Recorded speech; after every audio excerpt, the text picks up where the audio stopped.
यो बडी, कैसे हो सभी। मैं लेके आ गया हूं एक नए सीरीज के साथ जिसका नाम है गॉड रिबर्थ इन अ ट्रैश बॉडी। अगर आपको वीडियो अच्छी लगती है तो लाइक जरूर कीजिएगा। आप ज्यादा बातें ना करते हो, वीडियो को स्टार्ट करते हैं। तो एपिसोड की स्टार्टिंग में हम देखते हैं कहानी बताने वाला कहता है ये दुनिया है जीनियस लोगों की, यहाँ तक कि जो सबसे कमजोर कॉम्बैटर होता है वो भी स्टोन्स और वेब्स को तोड़ सकता है, और जो कॉम्बैट एम्परर है वो सबसे ज्यादा पावरफुल है इस कॉन्टिनेंट में। वो रिवर्स और ओशंस को भी ओवरटर्न कर सकता है, यहाँ तक कि वो यूनिवर्स को भी हिला सकता है। यहाँ पर 9 स्टेजेस होते हैं कॉम्बैटर कल्टीवेशन के। पहले आता है कॉम्बैट अप्रेंटिस, फिर आता है कॉम्बैट प्रैक्टिशनर, फिर आता है कॉम्बैट मास्टर, फिर आता है कॉम्बैट सोल, फिर आता है कॉम्बैट किंग, फिर आता है कॉम्बैट सेंट, फिर आता है कॉम्बैट ग्रैंड मास्टर, फिर आता है कॉम्बैट गॉड, और फिर लास्ट में आता है कॉम्बैट एम्परर। तो इसीलिए कॉम्बैटर बनना सबसे बड़ा सपना रहता है बॉयज और गर्ल्स दोनों के लिए इस मैजिकल कॉन्टिनेंट में। फिर हम एक बंदे को देखते हैं जो कि हमारा मेन कैरेक्टर है, इसका नाम लिन फैंग है। फिर हमें बताते हैं कि लिन फैंग मोस्ट पॉपुलर जीनियस है होली माउंट में, और लिन फैंग ने सिर्फ 30 साल की उम्र में कॉम्बैट सेंट में चला गया था। पूरे होली माउंट के हिस्ट्री में ये सबसे यंगेस्ट कॉम्बैट सेंट है। फिर सीन शिफ्ट होता है और हम होली माउंट के स्क्रोल प्लेस को देखते हैं, और हम देखते हैं उस प्लेस पर जाना मना होता है। और फिर हम होली माउंट के स्क्रोल प्लेस के अंदर देखते हैं जहाँ पर बहुत सारे बुक बिखरे पड़े होते हैं, और वहाँ पर एक बंदा बैठा होता है। फिर वो बंदा कहता है मैं जब से इस होली माउंट के स्क्रोल प्लेस पे आया हूँ तब से मैंने 3000 से भी ज्यादा स्किल स्क्रोल को पढ़ लिया है। अब ये स्किल स्क्रोल्स मेरे लिए यूजलेस है। फिर हम उस बंदे को देखते हैं जो कि और कोई नहीं हमारा मेन कैरेक्टर लिन फैंग होता है। फिर हम देखते हैं लिन फैंग कहता है अब मैं इस प्लेस पर क्या करूँ जिससे मुझे मजा आए। फिर उसको एक कप बुक के साइड में दिखता है जिसे देखकर लिन फैंग बहुत ज्यादा खुश हो जाता है। फिर लिन फैंग उस कप को अपने हाथ में लेता है और उस कप के ऊपर लगे पेपर को हटा देता है। फिर वो हंसते हुए कहता है ओल्ड मैन ने इस वाइन को बहुत सालों से यहाँ पर रखा है। और हम देखते हैं लिन फैंग उस पूरे वाइन को एक ही बारी में पी लेता है, और फिर वो कहता है शुक्रिया इस वाइन के लिए, ये वाइन सच में अच्छी थी। और थोड़े देर बाद उस वाइन को पीने की वजह से उसके बॉडी में कुछ होता है, और हम देखते हैं उसके बॉडी से एनर्जी निकलने लगता है जो कि थोड़े देर बाद उसके पूरे बॉडी में फैल जाती है। और फिर हम देखते हैं वो किसी और के बॉडी में ही रिवर्थ हो गया होता है, और जब वो उठता है तब वो अपने बॉडी की तरफ देखते हुए कहता है अरे मेरे बॉडी के साथ क्या हुआ। फिर सीन शिफ्ट होता है और हमें उस बॉडी के पास्ट के बारे में दिखाते हैं, और फिर हम एक लड़की को देखते हैं जो कि बर्फ में से एक बच्चे को उठाते हुए कहती है गरीब बच्चे, लगता है कि तुम्हें यहाँ पे किसी ने छोड़ दिया है। और हम उस बच्चे को देखते हैं जो कि एक कपड़े में लिपटा हुआ होता है और बहुत ज्यादा रो रहा होता है। फिर वो लड़की बहुत ज्यादा खुश होते हुए उस बच्चे से कहती है मेरा नाम लिन क्विंग है, तो मैं तुम्हें एक नाम देती हूँ, लिन फैंग नाम कैसा रहेगा, फिर तुम्हारा नाम और मेरा नाम मैच करेगा। फिर सीन शिफ्ट होता है और हमें कुछ सालों बाद का सीन दिखाया जाता है। फिर हम देखते हैं वो बच्चा अब बड़ा हो गया होता है, और वो बच्चा अभी भी उसी लड़की के साथ होता है। और हम देखते हैं लिन क्विंग एक एल्डर से कहती है एल्डर प्लीज इसकी तरफ देखिए, आखिर क्यों ये प्रैक्टिस नहीं कर पा रहा है। फिर वो एल्डर कहते हैं लिन फैंग बहुत ज्यादा कमजोर लड़का है और इसका पैसेजेस बहुत ज्यादा अजीब है, अगर ये स्किल को सीखने की कोशिश करेगा या फिर करने की तो इसका जो पैसेजेस बॉडी का है वो टूट जाएगा, जिसके कारण ये तुरंत के तुरंत मर जाएगा। अगर सीधे शब्दों में बोलूँ तो इसका जो पैसेजेस है वो एक ग्लास जितना कमजोर है, तो इसीलिए ये कॉम्बैटर नहीं बन सकता। फिर सीन शिफ्ट होता है और हम उन दोनों के घर का सीन देखते हैं जहाँ लिन क्विंग लिन फैंग को एक पिल देते हुए कहती है ये लो लिन फैंग इसे खा लो, ये एक न्यूरोट्रिंग पिल है, ये तुम्हारी ग्लास जैसी पैसेज को ठीक कर देगी। फिर लिन फैंग उदास होते हुए कहता है जो एकेडमी है वो हर महीने सिर्फ एक ही न्यूरोट्रिंग पिल देती है, तो तुम इसे अपने लिए रखो क्योंकि एल्डर ने पहले ही कह दिया है कि मेरी पैसेजेस ठीक नहीं हो सकती, तो सिस्टर तुम मेरी चिंता मत करो। और हम देखते हैं वो बहुत ज्यादा रो भी रहा होता है। फिर सीन शिफ्ट होता है और हमें कुछ समय बाद का सीन दिखाते हैं। हम देखते हैं कुछ लड़के मिलके उन दोनों को बुली कर रहे होते हैं, वो लोग उन दोनों को ब्लैक बोन मॉन्स्टर कह रहे होते हैं, और वो तीनों उन दोनों को गाली भी दे रहे होते हैं और बार बार उन दोनों को ब्लैक ब्लड मॉन्स्टर कह रहे होते हैं, जिसकी वजह से लिन फैंग बहुत ज्यादा गुस्सा हो जाता है और उन तीनों से कहता है तुम लोग मुझे कचरा कह सकते हो पर कोई भी मेरी सिस्टर का इंसल्ट नहीं कर सकता। और वो और भी ज्यादा गुस्सा होते जाता है, जिसे देखकर उसकी सिस्टर लिन फैंग से कहती है लिन फैंग तुम शांत हो जाओ। और फिर हम देखते हैं वो इतना ज्यादा गुस्सा हो जाता है कि अपने बॉडी को भी डैमेज कर लेता है और उसके मुंह से ब्लड निकलने लगता है, जिसे देखकर उसकी सिस्टर भाग के उसके पास जा रही होती है। और वो तीन लड़के अभी भी मजाक उड़ा रहे होते हैं, वो लोग कहते हैं अरे देखो उसे, उसने खुद से अपने बॉडी को एक्सप्लोड कर लिया, वो तो सच में एक कचरा ही है। और फिर हम देखते हैं उसकी सिस्टर उसको अपने गोद में लेती है और वो दोनों रोने लगते हैं। फिर रोते हुए लिन फैंग अपने सिस्टर से कहता है मुझे माफ कर देना पर अब से तुम्हें अकेले रहना होगा। और फिर हम देखते हैं लिन फैंग की सिस्टर बहुत ज्यादा रोने लगती है और उसको कहती है लिन फैंग तुम मर नहीं सकती, लिन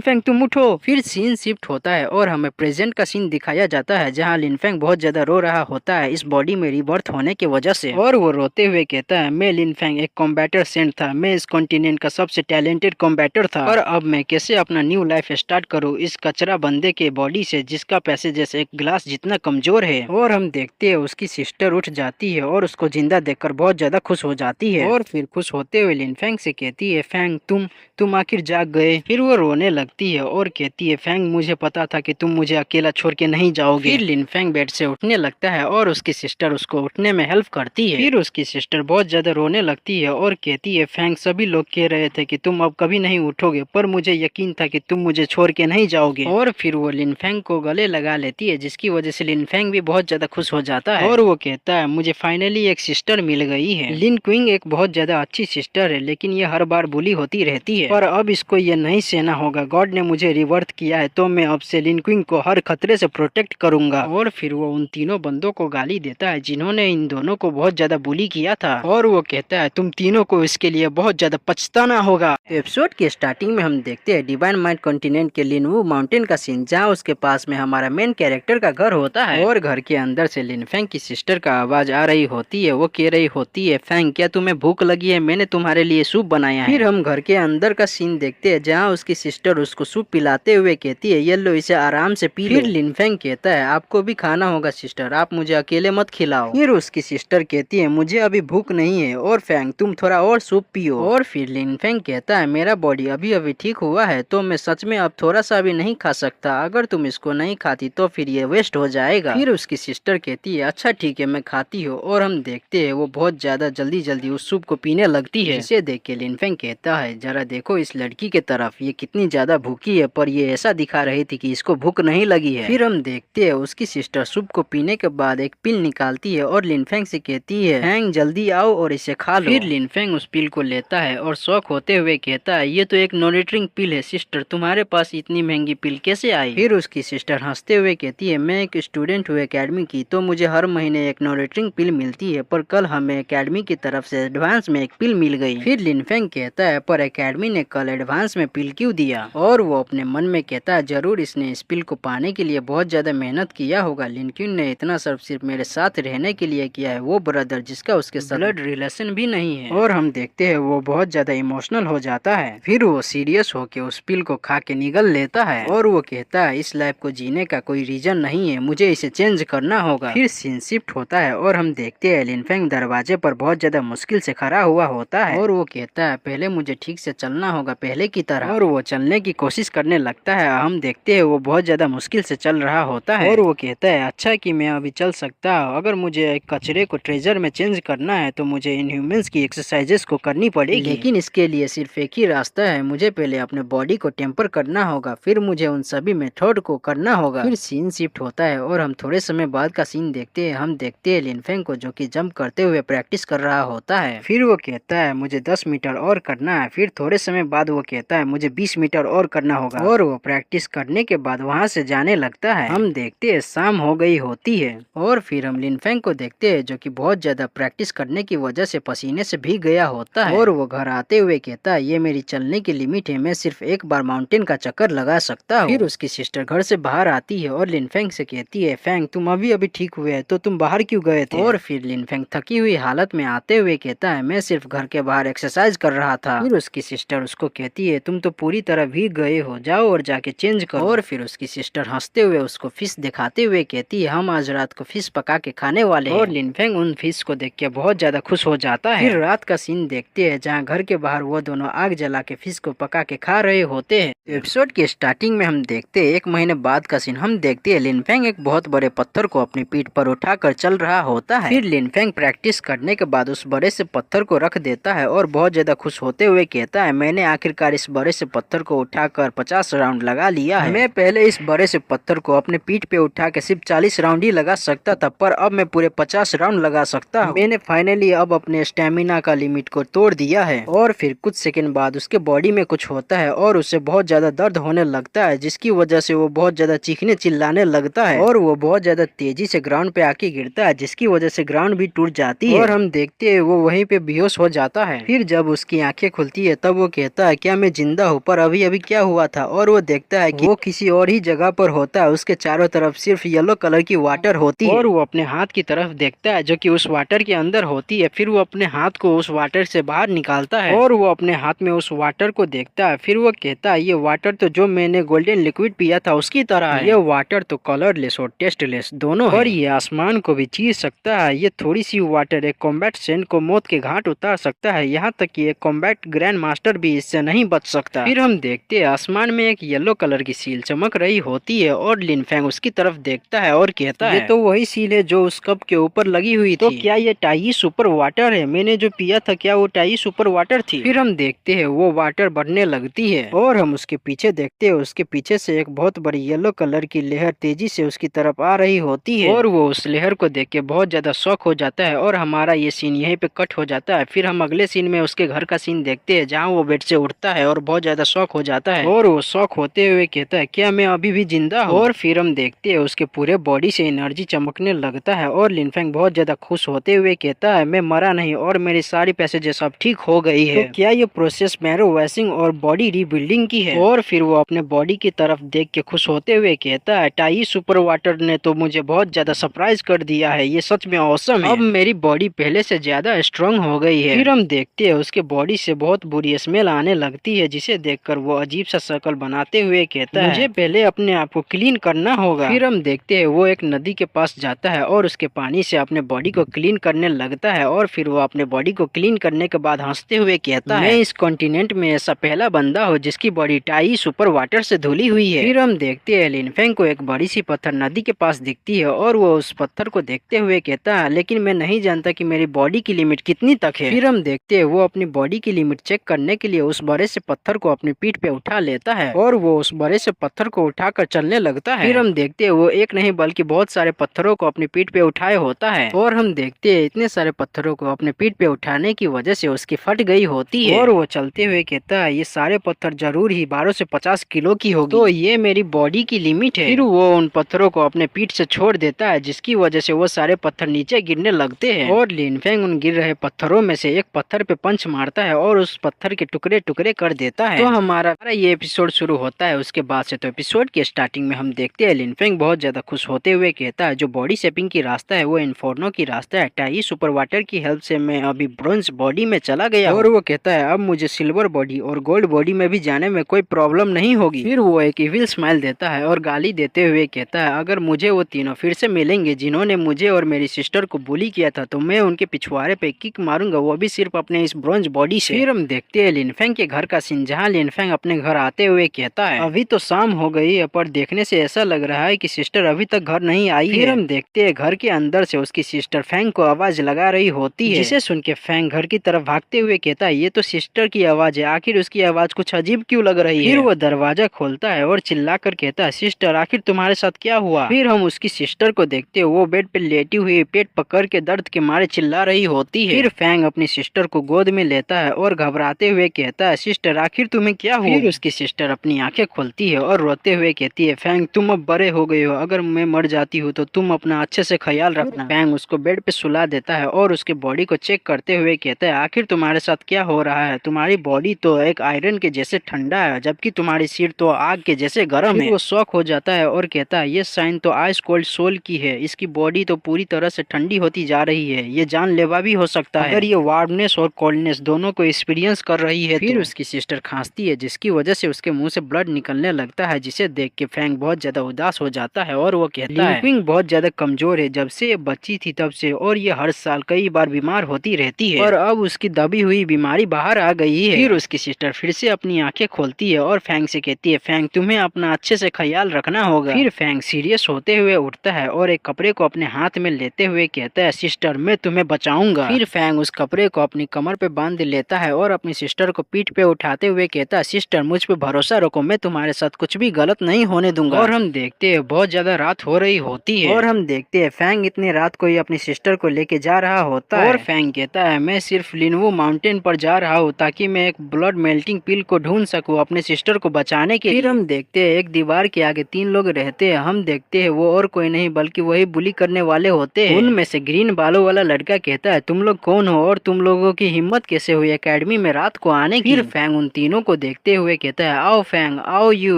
लॉन्ग यू, तो ये तुम लोग हो। और फिर हम देखते हैं वो ग्रीन बालों वाला लड़का फैंग को जिंदा देख के बहुत ज्यादा शॉक हो जाता है और वो शॉक होते हुए कहता है तुम्हारी पैसेजेस तो उसी दिन हम सब के सामने टूट गई थी, तो तुम अभी तक जिंदा कैसे हो। फिर वो दोनों बंदे भी कहते हैं तो क्या हुआ, ये अभी भी कचरा ही है। फिर वो थर्ड वाला लड़का कहता है ओ तो ये वही ब्लैक बोन मॉन्स्टर है और तुम लोग तो मर रहे हो, तुम दोनों तो बहुत ज्यादा इंटरेस्टिंग हो, यहाँ तक कि तुम दोनों हम सब के सामने आ गए मरने के लिए। फिर हम फैंग को देखते हैं जो कि बहुत ज्यादा गुस्से में लग रहा होता है और वो अपनी सिस्टर को पीठ से नीचे रखते हुए उन तीनों से कहता है मैं यहाँ पे कुछ मेडिसिन ढूंढने के लिए आया हूँ और मैं उन सबको मार दूंगा जो मेरे रास्ते में आएगा। फिर ग्रीन बालों वाला लड़का फैंग के ऊपर चिल्लाते हुए कहता है तुम्हारी हिम्मत कैसे हुई, अगर तुमने एक और कदम आगे बढ़ाया तो मैं तुम्हें मार दूंगा क्योंकि तुमने एकेडमी को प्रोवोक करने की कोशिश की है। और हम देखते हैं फैंग उन तीनों को मारने के लिए आगे बढ़ रहा होता कि स्टार्टिंग में हम देखते हैं फैंग को अपनी तरफ आते हुए देख के ग्रीन बालों वाला लड़का अपनी पावर को अनलिश करता है और फैंग को गाली देते हुए कहता है मैं तुम्हें दिखाने वाला हूँ कि लेवल 4 कॉम्बैट अप्रेंटिस की पावर क्या होती है। और फिर हम उन दोनों लड़के को देखते हैं जो कि अजीब सा शक्ल बनाते हुए कहते हैं आखिर इस कचरे की हिम्मत कैसे हुई आओ फैंग से सामना करने की। और फिर वो थर्ड वाला लड़का कहता है मुझे तो डर लग रहा है कहीं आओ फैंग उसको एक ही पंच में ना मार दे। और फिर हम फैंग की सिस्टर को देखते हैं जो कि फैंग के लिए परेशान हो रही होती है और फैंग से कहती है फैंग तुम मुझसे फाइट मत करो। और फिर हम फैंग और आओ फैंग को देखते हैं जो कि फाइट करने लगते हैं और एक दूसरे की तरफ तेजी से भागने लगते हैं और आओ फैंग फैंग की तरफ अपना हाथ अटैक करने के लिए बढ़ाता है और फिर फैंग भी अपने पंच में एनर्जी इकट्ठा करता है और उसके ऊपर तेजी से पंच मारने के लिए जाता है। और हम देखते हैं वहाँ पर उन दोनों की पंच टकराने से एक बहुत बड़ा ब्लास्ट होता है और उन दोनों की ही पावर बहुत ज्यादा होती है, दोनों ही एक दूसरे के सामने डटे होते हैं पर फैंग की फिजिकल स्ट्रेंथ ज्यादा होने की वजह से वो बाजी मार लेता है। और हम देखते हैं आओ फैंग बहुत ज्यादा दूर जाके गिरता है, वो सीधा उन दोनों के पास गिरता है। फैंग की स्ट्रेंथ देख के वो दोनों बंदे बहुत ज्यादा शॉक हो जाते हैं। हम देखते हैं आओ फैंग की हाथ पूरी तरह से डैमेज हो गई होती है और वो दोनों एक दूसरे की तरफ देखते हुए अपने मन में कहते हैं आखिर यहाँ पे क्या हुआ, लिन फैंग ने कैसे आओ फैंग को हरा दिया। फिर हम देखते हैं वो दोनों भी फैंग के ऊपर अटैक करने के लिए जाते हैं और अपनी पावर को अनलिश करते हुए लिन फैंग से कहता है लिन फैंग आखिर तुम्हारी हिम्मत कैसे हुई। और फैंग भी उन दोनों से फाइट करने के लिए रेडी रहता है। और फिर हम फैंग की सिस्टर को देखते हैं जो कि अभी भी फैंग के लिए परेशान हो रही होती है और फैंग से कहती है फैंग रुक जाओ तुम। और फिर हम फैंग को देखते हैं जो कि बहुत ज्यादा गुस्से में कहता है मैं तुम सबको सिर्फ अपने एक ही पंच में मार दूंगा। और वो बंदा भी फैंग के ऊपर अपनी फुल पावर से अटैक करने के लिए जाता है और उन दोनों की पंच आपस में टकराती है जिससे एनर्जी बहुत सारा निकलती है। फिर फैंग अपनी दांत को पीसते हुए कहता है ये पंच मेरी सिस्टर की तरफ से है। और हम देखते हैं फैंग अपनी फुल पावर लगा देता है उस पंच को करने में जिसकी वजह से उस पंच से एक बहुत बड़ी बीम निकल के उस बंदे की तरफ तेजी से जाती है और वो बंदा उस अटैक को अपने हाथों से रोकने की कोशिश करता है पर वो बंदा उस अटैक को नहीं रोक पाता और बहुत ज्यादा दूर जाके गिरता है और उसके मुंह से भी ब्लड निकलने लगता है। फिर हम देखते हैं उस बंदे की हाथ पूरी तरह से जल गई होती है जिसकी वजह से वो बंदा अपनी हाथ को पकड़ के दर्द के मारे बहुत ज्यादा चिल्ला रहा होता है। फिर वो थर्ड वाला बंदा साइड से अटैक करने के लिए जाता है पर फैंग उसको देख लेता है और उसको एक जोरदार उसके फेस पर पंच देता है और उस पंच की वजह से उस बंदे का पूरा फेस का नक्शा ही बदल जाता है और उसके कई सारे दांत भी टूट जाते हैं। फिर सीन शिफ्ट होता है और हम देखते हैं बहुत ज्यादा रात हो गई होती है और हम फैंग की सिस्टर को देखते हैं जो कि फैंग को देखकर हैरान होते हुए कहती है आखिर यहाँ पर क्या हो रहा है, फैंग कब इतना पावरफुल बन गया। फिर हम फैंग को देखते हैं जो कि उन दोनों बंदों को अपने हाथ में उठाकर कहता है अगर तुम लोग मुझे फिर से गुस्सा दिलाते हो तो मैं तुम्हें एक के बाद एक थप्पड़ मारूंगा। और फिर ग्रीन बालों वाला लड़का फैंग से कहता है लिन फैंग तुम ये मत सोचना कि जैसे ही वो बोलता है फैंग उन दोनों को पिछवाड़े पे जोरदार थप्पड़ मारने लगता है और इसे देख के ग्रीन बालों वाला लड़का बहुत ज्यादा डर गया होता है। फिर फैंग उन दोनों को ग्रीन बालों वाला लड़के के सामने फेंक देता है और फिर ग्रीन बालों वाला लड़का डरते हुए कहता है मैं तुमसे प्रॉमिस करता हूँ कि मैं जब तक इस दुनिया में जिंदा हूँ तब तक मैं तुम्हारी सिस्टर का अच्छे से केयर करूंगा। और फैंग उन लोगों की तरफ घूर के देखता है और थर्ड वाले बंदे के पैंट में चेक करता है और उसको वहाँ से 2 पिल्स की बोतल मिलती है जिसे देखकर वो बहुत ज्यादा खुश हो जाता है और वो खुश होते हुए कहता है ये तो बहुत सारा ब्लड मेल्टिंग पिल है। फिर हम देखते हैं फैंग अपनी सिस्टर के पास जाता है और उसको अपनी गोद में लेटाते हुए उसको पिल देता है और कहता है इसे खा लो सिस्टर। एपिसोड की स्टार्टिंग में हम देखते हैं पिल को खाने के बाद फैंग की सिस्टर को थोड़ी देर बाद होश आता है और वो फैंग से कहती है फैंग मुझे अब पहले से अच्छा लग रहा है। और फैंग को देखते हैं जो कि अभी भी परेशान लग रहा होता है और फैंग अपने मन में कहता है पर ये पिल काफी नहीं है मेरी सिस्टर की आइस कोल्ड सोल को खत्म करने में, मुझे इसको पूरी तरह से खत्म करने के लिए फीवर को खत्म करने वाली हर्ब और रेड लीफ हर्ब को ढूंढना होगा डिसोलेटेड लैंड में। फिर फैंग गुस्से से पीछे मुड़ता है और उन 3 बुली करने वाले लड़कों से कहता है तुम लोग मेरे चेहरे के सामने से दफा हो जाओ और दोबारा दोबारा अपनी शक्ल मत दिखाना। और वो तीनों वहाँ से दुम दबा के भाग जाते हैं। फैंग अपनी सिस्टर को उठने में हेल्प करता है और उसको कहता है सिस्टर चलो अब घर चलते हैं। फिर सीन शिफ्ट होता है और हम देखते हैं डिसोलेटेड लैंड का सीन, जहाँ हमें बताते हैं कि ये एरिया प्रैक्टिस के लिए है, एकेडमी के लोगों के लिए। वो एरिया एक बहुत बड़ा जंगल होता है और हम वहाँ पर फैंग को देखते हैं जो कि वहाँ आते हुए कहता है तो ये है डिसोलेटेड लैंड, ये उतना भी खतरनाक नहीं है जितना मैंने सोचा था। फिर सीन शिफ्ट होता है और हम फैंग को एक पेड़ के पास हर्ब उठाते हुए देखते हैं। वो उन हर्ब को उठाते हुए कहता है तो ये है फीवर खत्म करने वाली है। उसको कुछ फील होता है और वो पीछे मुड़ते हुए कहता है कुछ तो गड़बड़ है यार। और हम उसके पीछे देखते हैं वहाँ पर एक बड़ा सा लियोपैड होता है और उसको देख के फैंग कहता है ये तो एक ब्लू हेड लियोपैड है, इसकी स्ट्रेंथ तो एक लेवल 3 कॉम्बैट अप्रेंटिस जितनी होती है। फिर फैंग एक स्माइल करता है और जंप करते हुए उस लियोपैड के ऊपर अटैक करने के लिए जाता है और वो उसके ऊपर अटैक करते हुए कहता है मैं तुम्हें वापस लेके जाऊंगा ताकि मेरी सिस्टर स्ट्रॉन्ग बन सके। और हम देखते हैं वो अपनी पंच से उस लियोपैड के ऊपर अटैक कर देता है और उन दोनों की अटैक आपस में टकराती है। हम देखते हैं उन दोनों की अटैक बहुत ज्यादा पावरफुल होती है, पर फैंग की पावर ज्यादा होने की वजह से उस लियोपैड को एक जोरदार पंच लगता है और वो लियोपैड फैंग की पंच खाने के बाद बहुत ज्यादा दर्द से चिल्लाने लगता है। फिर फैंग उस लियोपैड की पूंछ को अपने हाथों से पकड़ता है और उस लियोपैड को एक चक्री की तरह घुमाने लगता है और हम देखते हैं फैंग बड़ी इजी से उस लियोपैड को चक्री की तरह घुमा रहा होता है। फैंग ऊपर की तरफ जंप करता है और उस लियोपैड को जोर से ग्राउंड पे फेंकता है जिसकी वजह से वहाँ का ग्राउंड भी टूट जाता है और वो लियोपैड वहीं पे मर जाता है। फिर सीन शिफ्ट होता है और हम फैंग को देखते हैं जो कि उस लियोपैड को अपने कंधे पर उठाते हुए जा रहा होता है और वो स्माइल करते हुए कहता है ये बहुत ज्यादा अच्छा है, अब मुझे सिर्फ रेड लीफ फ्रूट को ही ढूंढना है। फिर हम देखते हैं फैंग बहुत ज्यादा अंदर तक चला जाता है उस रेड लीफ फ्रूट को ढूंढते हुए और वो कहता है मैं पहले ही बहुत ज्यादा अंदर तक आ गया हूँ फॉरेस्ट के, आखिर क्यों मुझे अभी तक कोई भी रेड लीफ फ्रूट नहीं मिली। फिर हम देखते हैं फैंग को कुछ आगे दिखता है और वो और कुछ नहीं बल्कि रेड लीफ फ्रूट की पेड़ होती है और हम देखते हैं उस पेड़ पे बहुत ज्यादा रेड लीफ फ्रूट होते हैं जिसे देख के फैंग बहुत ज्यादा खुश हो जाता है। फिर हम देखते हैं फैंग उस लियोपैड को अपने कंधे पर से हटा कर नीचे रखता है और उस रेड लीफ फ्रूट को तोड़ने के लिए जाता है। फिर हम देखते हैं वो उस पेड़ के पास जाके रेड लीफ फ्रूट को तोड़ने लगता है और वो हंसते हुए कहता है ये रेड लीफ फ्रूट बहुत ज्यादा औसम है, अब मेरी सिस्टर पूरी तरह से ठीक हो जाएगी। और फिर जंगल से किसी जानवर की रोर करने की आवाज आती है जिसे देख के फैंग अलर्ट हो जाता है और फैंग उस तरफ देखने लगता है। हम देखते हैं वहाँ से एक लायन आता है जिसे देख के फैंग बहुत ज्यादा शॉक हो जाता है और वो शॉक होते हुए कहता है ये तो एक गोल्डन लायन बीस्ट है और ये बीस्ट तो कॉम्बैट प्रैक्टिशनर लेवल की है। हम देखते हैं वो गोल्डन लायन फिर से रोर करता है जिसकी प्रेशर से फैंग पीछे जाने लगता है। तो हमारा ये एपिसोड शुरू होता है उसके बाद से, तो एपिसोड की स्टार्टिंग में हम देखते हैं वो गोल्डन लायन रोर करता है जिसके प्रेशर से फैंग पीछे जाते हुए कहता है जो गोल्डन लायन है वो लोगों का बहुत अच्छा दोस्त होता है, थोड़ी सी ट्रेनिंग के बाद ये एक बहुत अच्छा सा पावरफुल गार्ड बीस्ट बन सकता है। फैंग एक स्माइल देता है और अपनी पंच में एनर्जी इकट्ठा करता है और अपनी पावर को अनलिश करता है और फिर हम देखते हैं फैंग उस गोल्डन लायन की तरफ जाने लगता है और फैंग स्माइल करते हुए कहता है ये बहुत अच्छा है कि तुम आज मुझे यहाँ पे मिल गए, मैं अब तुम्हें टेम करके अपना एक गार्ड बीस्ट बनाऊंगा। फिर वो गोल्डन लायन फैंग के ऊपर अटैक कर देता है जिसे देखे फैंग भी अपने पंच से उसके ऊपर अटैक करने के लिए जाता है और हम देखते हैं गोल्डन लायन से पहले ही फैंग उसके गाल पर एक जोरदार पंच मारता है और वो गोल्डन लायन सीधे जाके बहुत तेजी से ग्राउंड पर गिरता है। फिर धूल हटने के बाद हम देखते हैं वो गोल्डन लायन लड़खड़ाते हुए उठता है और फैंग भी उसके पास आता है और उसको कहता है तुम तो बहुत ज्यादा कमजोर निकले, जिसे सुन के वो गोल्डन लायन बहुत ज्यादा गुस्सा हो जाता है और वो फैंग के ऊपर अटैक करने के लिए जाता है और फैंग भी अपने हाथ से उसके अटैक को रोकता है जिसकी वजह से वहाँ का ग्राउंड पूरी तरह से टूट जाता है और हम देखते हैं वहाँ पर एक बहुत बड़ा ब्लास्ट होता है और फिर धूल हटने के बाद हम देखते हैं फैंग ने उस गोल्डन लायन को बहुत ज्यादा दूर फेंक दिया होता है और हम देखते हैं वो गोल्डन लायन ग्राउंड पे पड़े हुए बहुत ज्यादा दर्द से चिल्ला रहा होता है। फिर फैंग उसकी तरफ जाता है और उसको अपने पंच से पीटने लगता है जिसकी वजह से उस गोल्डन लायन के मुंह से बहुत ज्यादा ब्लड निकलने लगता है और हम देखते हैं फैंग उसको नॉन स्टॉप पीटे जा रहा होता है, वो उसको बहुत ज्यादा देर तक पीटता है और हम उस गोल्डन लायन के सिर्फ चिल्लाने की आवाजें ही सुनते हैं। फिर हम देखते हैं फैंग उसके सर पर अपना पैर रखते हुए कहता है अब ये तुम्हारी चॉइस है कि तुम मरना चाहते हो या फिर सरेंडर करना चाहते हो। हम देखते हैं फैंग ने उस गोल्डन लायन की बहुत ज्यादा बुरी हालत कर दी होती है और वो गोल्डन लायन रो भी रहा होता है। फैंग कहता है क्या तुम सरेंडर नहीं करना चाहते, जल्दी बताओ तुम मरना चाहते हो या फिर सरेंडर करना चाहते हो। और फिर फैंग की ये सभी बातें सुन के वो गोल्डन लायन बहुत ज्यादा डरने लगता है और फैंग के पैर से उठ के वो कहता है ठीक है मैं सरेंडर करता हूँ। वैसे वो ये बोलता तो नहीं है पर ये मैंने बोल दिया ताकि आप लोगों को अच्छे से समझ आए। फिर हम देखते हैं फैंग उसके सर पे हाथ रखते हुए कहता है तो तुम समझदार हो पर अगर तुमने कुछ करने की कोशिश की तो मैं तुम्हें बहुत बहुत ज्यादा मारूंगा। फिर वो गोल्डन लायन एक क्यूट सा कैट जैसा बन जाता है और म्याऊ म्याऊ करने लगता है। और फैंग उसको कहता है तो आज से तुम मेरी फैमिली के गार्ड बीस्ट हो, तो अब से तुम हमें प्रोटेक्ट करोगे। और वो गोल्डन लायन अपना सिर ऊपर नीचे करके फैंग को हाँ बोल रहा होता है। फिर फैंग अपने मन में कहता है तो अब देखते हैं किसमें इतनी हिम्मत है जो मेरी सिस्टर को बुली करने की कोशिश करता है। और वो गोल्डन लायन अपना सीना तान के कहता है मियाओ। फिर सीन शिफ्ट होता है और फैंग वहाँ से जाते हुए कहता है ये लियोपार्ड मेरी सिस्टर के खाने के लिए, तो अगर तुमने इसको खाने की कोशिश की तो मैं तुम्हें तभी पका के खा लूंगा। जिसे सुन के वो गोल्डन लायन बहुत ज्यादा डर जाता है। फैंग उसको कहता है चलो अब घर चलते हैं, तुम मुझे फॉलो करो। और वो गोल्डन लायन मियाओ कहते हुए कहता है ठीक है। एपिसोड के स्टार्टिंग में हम देखते हैं फैंग उस लियोपार्ड को पका रहा होता है। फिर हम उसकी सिस्टर को देखते हैं जो कि सो के उठती है और अपने आप को चेक करते हुए कहती है मेरी फीवर अब चली गई। फिर उसको बाहर से कुछ स्मेल आती है और जैसे ही वो अपने साइड पर देखती है वो बहुत ज्यादा डर जाती है और वो बहुत जोर से चिल्लाती है, जिसे सुन के फैंग जो फूड को चेक कर रहा होता है वो भी उगल देता है। और फिर फैंग भागते हुए घर के अंदर आता है और अपनी सिस्टर से कहता है सिस्टर क्या तुम उठ गई। और फिर उसकी सिस्टर बहुत ज्यादा डरते हुए कहती है ये तो एक लायन है फैंग, भागो भागो जल्दी यहाँ से। और फैंग उसको शांत कराते हुए कहता है सिस्टर तुम इससे मत डरो। फिर फैंग उस गोल्डन लायन के पास जाता है और उसके ऊपर हाथ लगाते हुए कहता है ये हमारा गार्ड बीस्ट है, मैं इससे अचानक मिल गया था। और वो गोल्डन लायन भी अपना सिर ऊपर नीचे करते हुए हाँ बोल रहा होता है। और फिर फैंग उस गोल्डन लायन की तरफ बहुत ज्यादा डरावनी नजरों से देखता है, जिसे देख के उस गोल्डन लायन की बुरी तरह से फट जाती है और फिर वो अपना शरीर को चेंज करने लगता है और वो चेंज होके एक छोटा सा लायन बन जाता है। फिर फैंग उसको अपने हाथ में उठाता है और अपनी सिस्टर से कहता है सिस्टर इसे छू के देखो ये बहुत ज्यादा सॉफ्ट है। फिर उसकी सिस्टर उस गोल्डन लायन को छूते हुए कहती है तो मैं आज से तुम्हें लिटिल गोल्ड बुलाऊंगी। और फिर उसकी सिस्टर को कुछ स्मेल आती है, जिसे सूंघते हुए वो कहती है आखिर ये किस चीज की स्मेल है, बहुत ज्यादा डिलीशियस लग रही है पर थोड़ा सा जला हुआ भी लग रहा है। फिर फैंग को याद आता है कि उसने खाना पकाने के लिए चढ़ाया था और वो वहाँ से तेजी से भागते हुए जाता है। फिर हम देखते हैं फैंग अपनी सिस्टर को खाना देते हुए कहता है ये ताजी बनी हुई ब्लू हेड लियोपार्ड की सूप है। और उसकी सिस्टर कहती है क्या ये सच में ब्लू हेड लियोपार्ड से बनी हुई है। और वो बहुत ज्यादा खुश होते हुए कहती है आज तो बहुत ज्यादा अच्छी चीजें हैं। फिर वो उस लियोपार्ड की सूप को खाती है और वो कहती है यमी ये तो बहुत ज्यादा टेस्टी है। और फैंग उसको कहता है ये बहुत ज्यादा गर्म होगा तो इसे धीरे धीरे खाओ और भी बहुत सारा पोट में है। फिर वो कहती है ठीक है फैंग। फिर कोई बाहर से चिल्ला कर कह रहा होता है तुम कचरे ब्लैक बोन मॉन्स्टर कहीं के तुम कहाँ हो, जल्दी से बाहर आओ। फिर फैंग बहुत ज्यादा गुस्से से अपना दरवाजा खोलता है और कहते हैं आखिर तुम कुत्तों की हिम्मत कैसे हुई मेरे सामने भौंकने की। फिर हम देखते हैं वो वही बुली करने वाले लड़के होते हैं जिनको लास्ट टाइम फैंग ने बहुत ज्यादा बुरी तरह से पीटा होता है। और हम देखते हैं वो तीनों अपने साथ एक बंदे को लाए होते हैं और वो उस बंदे से कहता है ब्रदर ये वही है जिसने हमें पीटा था। फिर फैंग हंसते हुए उन लोगों से कहता है क्या मैंने तुम लोगों के पिछवाड़े पे जितना मारा था उतना काफी नहीं है जो तुम लोग फिर से आ गए। फिर वो ग्रीन बालों वाला लड़का गुस्से से चिल्लाते हुए फैंग से कहता है लिन फैंग तो तुम बेकार कचरा कहीं के, तुम बस वेट करो ब्रदर आओ सन तुम्हें एक जिंदा मुर्दा बना देगा। फिर वो राइट वाला बंदा कहता है हमारा ब्रदर आउटडोर एकेडमी का ग्रेट जीनियस है, ये बहुत ज्यादा यंग है पर ये पहले ही लेवल 6 कॉम्बैट अप्रेंटिस पे है। फिर जो बंदा पट्टियों से बंधा होता है वो कहता है हाँ तुम्हें जल्दी ही पता चल जाएगा हमसे भिड़ने की कीमत क्या होती है। और फिर हम फैंग को देखते हैं जो कि बड़े ही शांत होता है और अपने कान में उंगली करते हुए कहता है आखिर ये आओ सैंग कौन है, मैंने कभी इसका नाम नहीं सुना। फिर फैंग की सिस्टर कहती है आओ फैंग आओ सैंग आखिर तुम लोग क्या करने वाले हो। और फिर हम देखते हैं आओ सैंग अपना स्वॉर्ड को निकालता है और उस स्वॉर्ड को फैंग की तरफ करते हुए कहता है तुमने मेरे ब्रदर को चोट पहुंचाया है तो अब तुम मरने के लिए तैयार हो जाओ। और हम देखते हैं आओ सैंग फैंग को मारने के लिए जाने वाला होता है। तो एपिसोड के स्टार्टिंग में हम देखते हैं आओ सैंग अपना स्वॉर्ड को निकालता है और वो फैंग के ऊपर अटैक करने के लिए रेडी होता है और फैंग उसको हंसते हुए देख रहा होता है। फिर फैंग कहता है तुम्हारे जैसे एक लेवल 6 कॉम्बैट अप्रेंटिस की हिम्मत कैसे हुई मेरे सामने एरोगेंट बनने की। फिर फैंग गोल्डन लायन से कहता है लिटिल गोल्ड जाओ अटैक करो। और हम देखते हैं लिटिल गोल्ड आओ सैंग के ऊपर अटैक कर देता है, जिसे देखकर आओ सैंग की पूरी तरह से फट जाती है। फिर हम देखते हैं लिटिल गोल्ड आओ सैंग के ऊपर अपने पंजे से अटैक करता है, जिसकी वजह से आओ सैंग के हाथ से उसका स्वॉर्ड छूट जाता है और हम देखते हैं उसके कपड़े भी फट जाते हैं, जिसे देख के वो तीनों बुली करने वाले लड़के बहुत ज्यादा शौक हो जाते हैं और वो शौक होते हुए कहते हैं ये तो एक प्रैक्टिशनर लेवल का गोल्डन लायन बीस्ट है, आखिर ये यहाँ पर क्या कर रहा है। फिर फैंग उन लोगों की तरफ उंगली से पॉइंट करते हुए कहता है तुम गधे कहीं के, मैं तुम्हारे पिछवाड़े पे इतने किक मारूंगा कि तुम लोगों ने कभी सोची ना होगी। और हम उन बुली करने वाले लड़कों को देखते हैं उन तीनों को फैंग की बातें सुन के बहुत ज्यादा फटने लगती है और वो तीनों बहुत ज्यादा डरते हुए कहते हैं प्लीज हमें छोड़ दो, हमें मत मारो। फिर हम देखते हैं वो तीनों आओ सैंग को वहाँ पे छोड़ के भाग जाते हैं और फिर आओ सेंग फैंग को गाली देते हुए कहता तुम ज्यादा एरोगेंट मत बनो। और हम देखते हैं आओ सेंग की ये बातें सुन के लिटिल गोल्ड बहुत ज्यादा गुस्सा हो जाता है और उसकी तरफ बहुत ज्यादा डरावनी नजरों से देखता है, जिसे देख के आओ सेंग बहुत ज्यादा डरने लगता है और हम देखते हैं उसकी पूरी शरीर डर से कांपने लगती है और वो लिटिल गोल्ड से माफी मांगते हुए सॉरी सॉरी कहने लगता है। फिर हम देखते हैं आओ सेंग वर्सेस लिटिल गोल्ड की फाइट होने लगती है, जिसमें लिटिल गोल्ड उसको कुत्तों की तरह मारता है, उसको इतना मारता है कि उसकी हालत पंक्चर कर देता है। फिर फैंग की सिस्टर कहती है इतना काफी है लिटिल गोल्ड, अब तुम वापस आ जाओ। और फिर फैंग आओ सेंग को धमकी देते हुए कहता है अगर तुमने फिर से हमें ऑफेंड करने की कोशिश की तो चीजें आज के जैसे सिंपल नहीं होगी। और हम देखते हैं आओ सेंग भी वहाँ से दुम दबा के भाग जाता है। और फिर फैंग बहुत ज्यादा खुश होते हुए लिटिल गोल्ड को शाबाशी दे रहा होता है और वो उसको कहता है तुमने आज बहुत अच्छा किया लिटिल गोल्ड, तो मैं आज रात को तुम्हें एक बोन दूंगा रिवार्ड के तौर पे। और हम देखते हैं लिटिल गोल्ड उस बोन के बारे में सोच के बहुत ज्यादा खुश हो रहा होता है। फिर हम रात का सीन देखते हैं जहाँ फैंग उबासी लेते हुए कहता है तो अब मेरी बॉडी पूरी तरह से रिकवर हो गई है और मैं 1250 किलो तक उठा सकता हूँ, जो कि एक अच्छा बॉडी होने की निशानी। तो अब मैं फाइनली कुछ कल्टीवेशन कर सकता हूँ। फिर वो कल्टीवेशन करने के लिए बैठ जाता है और वो कहता है मुझे इस वर्ल्ड की एनर्जी को एब्जॉर्ब करना होगा और अपने क्यूआई को कंडेंस करना होगा। फिर वो थोड़ी देर बाद अपनी आंखें खोलता है और कहता है मैंने क्यूआई को कंडेंस कर लिया है और मेरी एक लेवल बढ़ गई है कॉम्बैट अप्रेंटिस। ये तो बहुत ज्यादा फास्ट है। और हम देखते हैं उसको कल्टीवेशन करते करते सुबह हो जाती है और वो फिर उठता है और अपने बॉडी की तरफ देखते हुए कहता है ये तो बहुत ज्यादा औसम है। फिर वो अपनी पावर को चेक करने के लिए अपाम अटैक करता है जिसकी पावर बहुत ज्यादा होती है। फिर फैंग बड़े ही खुश होते हुए कहता है मैं रात को ही लेवल 3 पर चला गया हूँ कॉम्बैट अप्रेंटिस के। और हम देखते हैं उसकी सिस्टर भी सो के उठ जाती है और दरवाजे पर आती है और वो अपने आंखों को मीचते हुए फैंग से कहती है फैंग क्या तुम पहले ही उठ गए हो। फिर फैंग पूरे जोश के साथ कहता है हाँ सिस्टर मैं सो के उठ गया हूँ क्योंकि आज एकेडमी का एग्जाम वाला दिन है और मैं उसके लिए पूरी तरह से रेडी हूँ। एपिसोड के स्टार्टिंग में हम देखते हैं एकेडमी का सीन जहाँ हमें बताते हैं कि एकेडमी में हर साल एंट्रेंस एग्जाम होती है और वो बहुत ज्यादा इजी होती है। फिर हम लिनवू माउंटेन को देखते हैं और हमें बताते हैं कि एग्जाम में लिनवू माउंटेन के ऊपर चढ़ा जाता है और उसके ऊपर तक जाने के लिए टोटल 99 स्टोन स्टेप्स होते हैं और जो बंदा 5 स्टोन स्टेप को चढ़ लेता है वो एकेडमी के आउटडोर में ज्वाइन कर सकता है और जो बंदा 30 से ज्यादा स्टोन स्टेप को चढ़ लेता है वो एकेडमी के इंडोर में ज्वाइन कर सकता है और जो बंदा 50 से ज्यादा स्टोन स्टेप को चढ़ लेता है वो स्पिरिट एकेडमी के इंस्ट्रक्शन एल्डर बन सकता है और जो बंदा पूरे के पूरे 99 स्टोन स्टेप को चढ़ लेता है उसको एक स्किल स्क्रॉल मिलती है जो कि जनरेशन से जनरेशन चली आई होती है। हम देखते हैं एकेडमी के अंदर बहुत सारे लोग आए होते हैं। फिर हम कुछ लड़कों को देखते हैं और उनमें से राइट साइड वाला लड़का कहता है आओ यून तुम तो लेवल 4 पर हो कॉम्बैट अप्रेंटिस। मैं तो इस साल 30 स्टोन स्टेप को चढ़ूंगा ताकि मैं एकेडमी के इंडोर में ज्वाइन कर सकूं। फिर येलो बालों वाला लड़का कहता है मैं तो स्ट्रांग हूँ पर तुम दोनों भी ठीक ही ठाक। और फिर लेफ्ट साइड वाला लड़का कहता है हम तो बहुत ज्यादा मामूली है आओ तुम तो हमसे बहुत ज्यादा स्ट्रांग हो। और हमें पता चलता है कि उस येलो बालों वाला लड़का का नाम आओ यून। फिर हम और कुछ बंदों को देखते हैं जो कि आओ यून की तरफ देखते हुए कहते हैं ये तो सिर्फ एक लेवल 4 का कॉम्बैट अप्रेंटिस है जो कि हमारे ब्रदर लीमो के आगे कुछ भी नहीं। फिर हम आओ यून को देखते हैं जो कि उन लोगों की बातें सुनने के बाद स्माइल करते हुए कहता है लीमो है चलो फिर मिलते हैं लिनवू माउंटेन के टॉप पर और देखते हैं कि कौन ज्यादा स्ट्रांग है। फिर लीमो कहता है आओ यून ये तुम्हारे लिए अच्छा होगा कि तुम लिनवू माउंटेन पर चढ़ते टाइम दूर रहना, नहीं तो मैं तुम्हें वहां से लात मार के गिरा दूंगा। जिसे सुन के आओ यून को गुस्सा आने लगता है पर उसे कुछ अपने साइड से आवाज आती है और वो वहाँ पे देखने लगता है। फिर हम देखते हैं दो लड़के किसी के तरफ अपनी उंगली करते हुए कहते हैं देखो वो कचरा यहाँ फिर से आ गया और वो किसी और को नहीं बल्कि हमारे फैंग को देख के कह रहा था। और हम देखते हैं फैंग भी एकेडमी के अंदर आ गया था एग्जाम देने के लिए और फैंग अंगराइया लेते हुए कहता है मैंने 3000 से भी ज्यादा एंशिएंट स्क्रॉल को पढ़ा है तो मेरी जो स्किल्स है वो एकेडमी से बहुत ज्यादा है तो इसीलिए मुझे इस एग्जाम को देने की जरूरत नहीं। हालांकि इस दुनिया की एनर्जी को एब्जॉर्ब करना मेरे लिए काफी नहीं है दोबारा से कॉम्बैट सीन पर जाने के लिए। फिर फैंग उदास होते हुए अपनी सिस्टर की तरफ देखता है और कहता है पर मुझे सिर्फ एकेडमी की रिसोर्सेज चाहिए क्योंकि अभी सबसे ज्यादा इम्पोर्टेंट है लिन क्विंग की बीमारी को ठीक करना। मुझे डिले नहीं करना होगा क्योंकि इसका आइस कोल्ड सोल कुछ ही समय के लिए कंट्रोल में है। और हमें पता चलता है कि फैंग की सिस्टर की बीमारी पूरी तरह से ठीक नहीं हुई और फिर हम उसकी सिस्टर को देखते हैं। उसकी सिस्टर चारों तरफ देखते हुए कहती है देखने से ऐसा लग रहा है कि इस साल बहुत सारे ब्रिलियंट लोग पार्टिसिपेट करने के लिए आए। फिर फैंग हंसते हुए अपनी सिस्टर से कहता है तुम चिंता मत करो सिस्टर, मैं पहले से ज्यादा स्ट्रॉन्ग हो गया तो मैं जरूरी एकेडमी के एग्जाम में पास हो जाऊंगा। फिर उसकी सिस्टर कहती है हाँ फैंग, मुझे तुम पर पूरा भरोसा है। तो स्टार्टिंग में हम देखते हैं आओ यून फैंग को एकेडमी के अंदर देख के उसके ऊपर हंसते हुए कहता है ये इडियट यहाँ फिर से आ गए, ये हर साल आता है यहाँ पर, ये सिर्फ एक ही स्टोन स्टेप पर चढ़ पाता है, ये कभी भी सेकंड स्टोन स्टेप पर नहीं चढ़ पाता। फिर फैंग उसके पास जाता है और अजीब सा फेस बनाते हुए उससे पूछता है आखिर तुम कौन हो। फिर वो कहता है मैं आओ यून हूँ, आओ फैमिली से। फिर फैंग बहुत ज्यादा गुस्सा हो जाता है और कहता है तो तुम उनमें से एक बंदे हो जिन्होंने मेरे ऊपर हंसा था। वो गोल्डन लायन से कहता है लिटिल गोल जाओ और उससे मेरा बदला लो क्योंकि इसे मारने की कोई कीमत नहीं है। फिर हम देखते हैं लिटिल गोल अटैक करने के लिए रेडी होता है और वो जंप करके आओ यून के ऊपर अपने थंडर क्लो से अटैक करने के लिए जाता है, जिसे देख के आओ यून बहुत ज्यादा डर जाता है और वो मदद के लिए चिल्लाता है। फिर हम देखते हैं एक बंदा आओ यून के आगे आ जाता है और अपने पंच से लिटिल गोल की अटैक को रोकने की कोशिश करता है और हम देखते हैं दोनों की अटैक आपस में टकराती है जिससे बहुत ज्यादा एनर्जी निकलती है और फिर हम देखते हैं लिटिल गोल फैंग के पास वापस आ जाता है। फिर वो बंदा फैंग से कहता है बेवकूफ क्या तुम मरना चाहते हो, और फैंग को देखते हैं जो कि फाइट करने के लिए रेडी होता है, पर तभी एक ओल्ड मैन वहाँ पर आ जाता है और उन दोनों से रुकने के लिए कहता है। फिर हम उस ओल्ड मैन को देखते हैं और हमें बताते हैं कि ये ओल्ड मैन एकेडमी का प्रेसिडेंट है और इसका नाम सियाओ यून है और ये ओल्ड मैन कॉम्बैट किंग के 9th लेवल पर है। हम देखते हैं वो ओल्ड मैन कहता है आज एकेडमी का एनरोलमेंट का दिन है तो प्लीज आप लोग कोई ट्रबल्स और दूसरों को डिस्टर्ब ना करें। फिर फैंग नीचे बैठते हुए कहता है मैं सिर्फ प्रेसिडेंट को अपना रिस्पेक्ट दिखाने के लिए बस ये भूल जाऊंगा। फिर ओल्ड मैन कहता है एग्जाम का रूल अगले साल जैसा ही सेम होगा, जो कोई भी 5 स्टोन स्टेप को 4 घंटे के अंदर चढ़ लेगा वो एकेडमी के आउटडोर में ज्वाइन कर सकता है और जो 30 स्टोन स्टेप को चढ़ लेगा वो एकेडमी के इंडोर में ज्वाइन कर सकता है। फिर वो ओल्ड मैन लिनवो माउंटेन की तरफ अपने उंगली से दिखाते हुए कहते हैं तो एग्जाम अब स्टार्ट होती है, जाओ बच्चों और फाइट करो अपने फ्यूचर के लिए। और ये सुन के सारे बच्चे प्रेसिडेंट से कहते हैं ठीक है। फिर हम देखते हैं सारे बच्चे लिनवो माउंटेन की तरफ भाग के जाने लगते हैं और आओ यून को देखते हैं जो कि पीछे देखते हुए कहता है बेवकूफ मैं तुम्हें लिनवो माउंटेन पर देखता हूँ, फिर मैं तुम्हारे पिछवाड़े पे अपने किक से बहुत जोर से मारूंगा। और फिर हम फैंग को देखते हैं जो कि बड़े ही चिल होता है और उबासियां लेते हुए कहता है मैं तुम लोगों को अब आराम से बैठ के देखूंगा। और फिर हम एक बंदे को लिनवो माउंटेन के ऊपर देखते हैं जो कि बहुत ज्यादा खुश होता है और अपने पीछे देखते हुए कहता है अरे वाह मैं सबसे आगे हूँ। और फिर हम लिनवो माउंटेन के नीचे का सीन देखते हैं जहाँ एक बंदा जाते ही प्रेशर से जाके टकरा जाता है। और फिर हम एक और बंदे को देखते हैं जो कि बहुत तेजी से लिनवो माउंटेन से नीचे गिर रहा होता है। फिर हम फैंग की सिस्टर को देखते हैं जो कि उन लोगों को देखते हुए कहती है लिनवो माउंटेन पर एक नेचुरल प्रेशर है, यहाँ तक कि एक लेवल 4 का कॉम्बैट प्रैक्टिशनर भी बहुत मुश्किल से वहाँ ज्यादा देर तक रह सकता है। और ये जो यंग मैन है ये तो पहले वाले स्टोन स्टेप को भी नहीं चढ़ पा रहा है। और हम उसी बंदे को देखते हैं वो बंदा पहले वाले स्टोन स्टेप के ऊपर चढ़ने की कोशिश कर रहा होता है और वो कोशिश करते हुए कहता है ये बहुत ज्यादा मुश्किल है, हालांकि ये सिर्फ पहला स्टेप है पर फिर भी मैं अपने आप को बहुत मुश्किल से मूव कर पा रहा हूँ। एपिसोड के स्टार्टिंग में हम देखते हैं आओ यून और लिमो को, हम देखते हैं दोनों ही बहुत ज्यादा मुश्किल से स्टोन स्टेप पर चढ़ रहे होते हैं। और फिर लिमो आओ यून से कहता है आओ यून मैं तुमसे नहीं हारने वाला। फिर आओ यून कहता है लिमो मैं तुमसे बहुत ज्यादा स्ट्रॉन्ग। हम देखते हैं आओ यून 5th स्टोन स्टेप पर चढ़ने वाला होता है। फिर हम देखते हैं आओ यून ने 5th स्टोन स्टेप पर चढ़ लिया होता है जिसकी वजह से वो बहुत ज्यादा खुश होता है और पीछे घूम के थम्स अप दिखाता है। फिर हम कुछ बंदों को देखते हैं जो कहते हैं ग्रेट आओ यून एकेडमी का पहला स्टूडेंट बन गया है, अब तो ये डेफिनेटली पॉसिबल है आओ यून के लिए इंडोर में ज्वाइन कर पाना। फिर उन लोगों के साइड से एक दूसरा बंदा कहता है लिमो ने भी 5th स्टोन स्टेप पर चढ़ लिया है। और ये सुन के आओ यून के फैमिली का मेंबर हंसते हुए कहता है लिमो तो ये दावा करता है कि वो 5 लेवल पर है कॉम्बैट अप्रेंटिस के, पर देखने से तो ऐसा नहीं लग रहा है। और ये सुन के लिमो का फैमिली का मेंबर गुस्सा होते हुए कहता है ये तो शुरुआत है, लिमो जल्दी ही आओ यून को सरपास कर देगा। फिर सीन शिफ्ट होता है और हम फैंग की सिस्टर को देखते हैं, वो लिनमो माउंटेन की तरफ देखते हुए कहती है आखिर वो लड़की कौन है, वो जानी पहचानी तो नहीं लग रही है, क्या मैं उससे पहले कभी मिली हुई? और हमें उस लड़की को दिखाते हैं जो कि बहुत ज्यादा खूबसूरत होती है। आप लोगों को ये ब्यूटी कैसी लगी कमेंट में जरूर बताना। और हम देखते हैं वो लड़की बहुत ज्यादा मुश्किल से स्टोन स्टेप के ऊपर चढ़ रही होती है और फैंग उसके तरफ देखते हुए कहता है लड़की को देखने से ऐसा लग रहा है जैसे कि ये यहाँ पर जितनी फैमिली है उनमें से नहीं है, तो अब लगता है कि मेरा टाइम आ गया है। और वो उठते हुए कहता है अब शो दिखाने का टाइम आ गया है। और उसकी सिस्टर खुश होते हुए कहती है फैंग इस माउंटेन पर चढ़ना आसान नहीं होगा। और फिर हम देखते हैं फैंग वहाँ पर जो लोग होते हैं उन लोगों से कहता है आप लोगों को देखने से ऐसा लग रहा है जैसे आप लोग कुछ बच्चों को लिनमो माउंटेन पर से गिराना चाहते हैं। तो अगर आप लोग ये सोच रहे हैं कि वो लोग बहुत जल्दी जल्दी स्टोन स्टेप के ऊपर चढ़ रहे हैं तो मैं उन लोगों को नीचे गिरा गिरा सकता हूँ, पर मैं ये फ्री में नहीं करूँगा। और वो एक स्माइल करते हुए कहता है पहले वाले बंदे के लिए एक गोल्ड कॉइन लगेगा। और ये देख के उसकी सिस्टर शॉक होते हुए कहती है फैंग आखिर तुम ये क्या कर रहे हो। और फैंग हंसते हुए कहता है ओ सिस्टर मैं तो सिर्फ कुछ पैसे कमाने की कोशिश कर रहा हूँ। और ये सुन के उसकी सिस्टर अजीब सा फेस बनाते हुए उसकी तरफ देखने लगती है। और फिर हम देखते हैं एक बंदा फैंग से कहता है तुम तो सच में एक होशियार बच्चे हो, तो ठीक है ये है तुम्हारा गोल्ड कॉइन, तो अब तुम जाओ और आओ उनको गिरा कर आओ। और फिर फैंग वो गोल्ड कॉइन को ले लेता है और उनसे कहता है आप चिंता मत कीजिए मैं उसको अभी जाकर गिरा कर आता हूँ। और ये देख के आओ उनका फैमिली का बंदा गुस्सा होते हुए अपने मन में कहता है लीजी ने जरूर ही कुछ सोचा होगा, आखिर लिन फैंग कैसे आओ उनको गिरा सकता है, ये जरूर ही आओ फैमिली की इंसल्ट करने के लिए ये सब कर रहा है। फिर फैंग हंसते हुए उसको कहता है तो क्या तुम मुझे ब्लेम करने वाले हो, लिन फैमिली ने मुझे पैसे दिए हैं तो मैं बस अपना जॉब कर रहा हूँ। ये सुन के आओ उनका फैमिली का बंदा थोड़ा परेशान होने लगता है और वो कहता है अच्छा ठीक है लिन फैंग मैं तुम्हें एक गोल्ड कॉइन देता हूँ, तो अब तुम्हें जाके लीमो को गिराना होगा। फिर फैंग उसको कहता है सॉरी पर अब प्राइस चेंज हो गया है, तो अब 10 गोल्ड कॉइन लगेंगे दूसरे वाले बंदे के लिए। और फिर फैंग की सिस्टर थोड़ा परेशान होते हुए कहती है फैंग ज्यादा लापरवाही मत करो, जो लिनवू माउंटेन की सप्रेशन पावर है वो बहुत ज्यादा है। फिर फैंग अपनी सिस्टर के कंधे पर हाथ रखते हुए कहते हैं तुम मेरे लिए परेशान मत हो सिस्टर। और फिर हम देखते हैं फैंग लिनवू माउंटेन की ओर भागते हुए कहता है मैं आ रहा हूँ लिनवू माउंटेन। एपिसोड के स्टार्टिंग में हम देखते हैं फैंग बहुत तेजी से लिनवू माउंटेन की तरफ जा रहा होता है, जिसे देख के वहाँ के लोग बहुत ज्यादा शॉक हो जाते हैं। और फिर हम देखते हैं फैंग जैसे ही अपना पैर लिनवू माउंटेन के प्रेशर के अंदर रखता है वो वहीं पे रुक जाता है और कहता है तो क्या ये लिनवू माउंटेन की सप्रेशन पावर है, ये तो ऐसा है जैसे कि मैंने कोई 300 किलो की चीज अपने पीठ पर उठाई हुई है, ये पावर तो सच में बहुत ज्यादा है किसी भी ऑर्डिनरी कॉम्बैट अप्रेंटिस के लिए। और फिर हमारे फैमिली के मेंबर्स को देखते हैं, वो लोग फैंग की तरफ देखते हुए कहते हैं जरा उसके तरफ देखो, वो आओ उनको वहाँ से गिराना चाहता है वो भी इस तरह से